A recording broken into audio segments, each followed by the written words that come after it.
Hey there, listeners. Welcome back to Cuento Corner, your go-to spot for jaw-dropping stories, heartfelt confessions, and a sprinkle of humor to keep things light.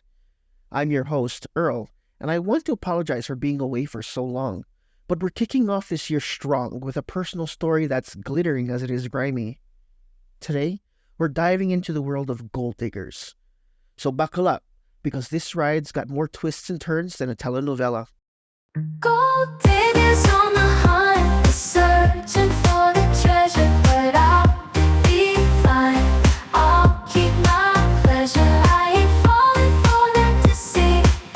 No, no, I won't be just another rich man for show. The sound of money, music to a gold digger's ears. But let's not jump the gun. I'll start with my own experience, one that transformed my view of trust, relationships, and the glitzy facade some people wear. It's a tale that might just make you clutch your wallet a little tighter. So, picture this. A seemingly perfect relationship with a guy who was, at first glance, the total package. Young, handsome, and a TikTok star. He had all the makings of a social media darling. But as the old saying goes, not all glitter is gold. And boy, was I about to learn that the hard way. It all started innocently enough. We met when I reached out to him to let him know someone was impersonating him online. He responded and we started chatting. He initially thought I was a manager or something because I'm friends with other influencers, but no, they're just my friends. I told him he was cute and our conversations continued from there. I'd watch his TikTok lives and help him out against bogus buyers by buying his inventory. I cared about him, and I wanted to support him. We finally met in person in November of 2022, and by December we were officially dating. But then, the weird behavior started. He wasn't comfortable with me posting pictures of us, even to friends. He said it was about privacy, because people talk where he's from. But it felt off. And the secrecy only deepened when we were together. People would stop us for photos.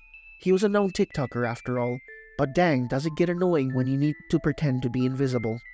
I understood though. Then, around Christmas time, he lost his phone. Well, he claims he lost it, to the point where I ended up buying him a new one outright. And it specifically needed to be an iPhone 14 Pro Max with a minimum storage of 256 gigabytes.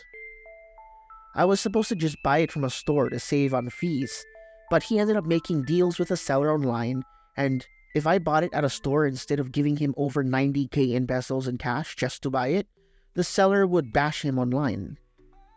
Looking back, it feels like part of a plan to get a new one from me. Right after, a friend of his magically had an iPhone 13 that needed a screen replacement. Yeah, right? And then came the Behold trip, which drained my savings. I pawned my laptop, a necklace, a ring, and anything of value to make it happen. And was also partially due to the iPhone purchase, because he's stubborn or impatient, as he used to imply. And I used to just say, okay, maybe that's just it. He's young, so just go with it, right? But of course, I saw these red flags, and I was always questioning things. Even when I would send him money before to a bank account that was under a different name from his, and he claims it was his uncle, but I was doing research and I found no family connection. So the weird things really continued from there. Things just never added up correctly with him. And yes, he was always claiming he's always telling me the truth. He never had a relationship before, things like that. But what's also funny is my friend told me they know him, and they said that he had a relationship before. So it's kind of hard to believe him or people that I really, really trust. So, going back to the whole Behold trip. On the second day in Bohol, while we were at the pool, I ended up losing my glasses and my money that night because, I don't know, someone visiting or something stole it. So I was already having a string of bad luck. That night after dinner, and we were back in our hotel room, just chilling together, playing a game on my phone, I noticed my work schedule disappear. So I called my office and I found out I lost my job. When I broke the news to him, he only cared about himself. He panicked about where he'd get money from and He wanted to go home right then and there. I kept telling him it'd be fine, even though I knew it wasn't. He left me alone in the bedroom while he slept downstairs, completely indifferent to my distress. Even after losing my job, I kept supporting him. I pawned off the rest of my tech while living in Manila just to keep him happy. Eventually, I was left with nothing, not even my iPhone. And that was the last thing I ended up pawning, and it was the hardest thing I did before I left Manila. And what did he do? He ends up taking out a loan in his friend's name and made me pay it off. The emotional manipulation and threats were unbearable. I hit rock bottom, even contemplating ending it all. After I paid off the loan, he tried to act like everything was fine. But I was done. A year later, I posted about being tired of seeing my ex in my feeds. He had the nerve to unblock me finally after all this time and message me claiming we were never together and threatening to report me if I ever posted about him. Unbelievable, right? This guy forgot I had the power to ruin his image. I could expose him, but that's not my style, at least for now. Instead, I'm here to share my story and warn you. Don't fall for fake people. Gold diggers are real, and they'll drain you dry without a second thought. So what are the signs of a gold digger? Let's break it down. 1. Excessive flattery. Sure, everyone loves compliments, but if they seem over the top or insincere, take a step back. 2. Constant financial requests. It's one thing to help out occasionally, but if they're always asking for money or expensive gifts, alarm bells should ring. 3. Secrecy and isolation. If they want to keep your relationship a secret or isolate you from your friends and family, it's a major red flag. 4. Guilt trips and emotional manipulation. They make you feel bad for not giving them what they want. Love shouldn't come with a price tag. 5. Lack of genuine interest. They seem more interested in what you can provide than who you are as a person. In my case, I learned these lessons the hard way.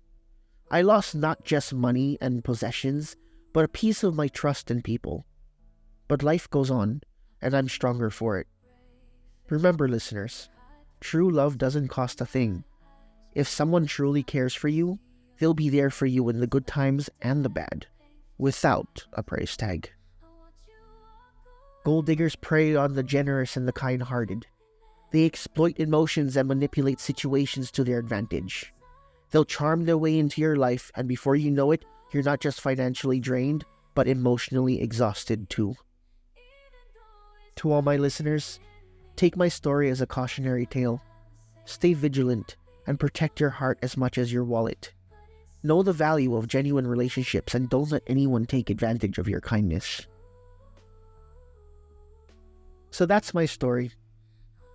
A cautionary tale from the glittering world of gold diggers.